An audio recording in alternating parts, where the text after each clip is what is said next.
One of the things I talk about often is the story that we attach to certain things. Like, for example, when I talk to clients, a lot of them will say, well, my partner, my spouse, did so and so, so that must mean, and then they fill in the gaps. And usually what happens is that's going through our own wounded filters. We're creating a message out of it, and then that's what we believe in. That's not necessarily true. Actually, quite often, it's not true at all. So if somebody cheated or had an affair or lied to you or what have you, you got to be very careful with the story you attach to it. And here's what I want you to do. Every single time you have a story that you're attaching to your partner's behavior, I actually want you to come up with 3 different possibilities.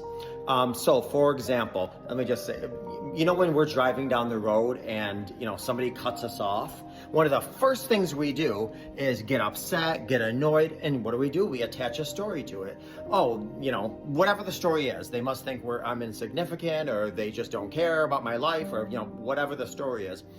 One of the things I want you to do is take out a pen and paper, or do this mentally, and say, you know what? Maybe they were smoking a cigarette and they dropped the cigarette and they went to pick it up, and when they got up, they swerved because they were leaning towards the other side of the road.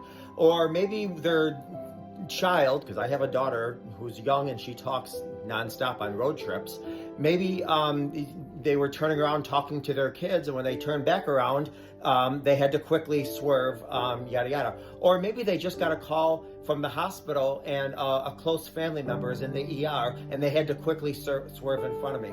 Now again, we don't know. We don't know until we know what the exact factual story is. So, and it's not that I'm trying to give anybody some leniency or excuses or rationalizations or justifications. I'm doing this to help you so you don't hurt yourself. I say all the time, you're already given pain. Don't give yourself suffering. Until you find out the reason for something, don't attach unnecessary stories to it. And usually, because they go through our own filter, our own wounds, it's something that just hurts us deeper. 3 things to attach, 3 different things, 3 different possibilities. Oh, so-and-so had an affair. Well, number 1, it could be because they're, a lying, cheating butt. Absolutely. Also could be because they had wounds that were in their driver's seat. It could have been because everything, every scenario that you get hurt, I want 3 possible options. Because usually the first one is the most hurtful one, and oftentimes the most inaccurate one.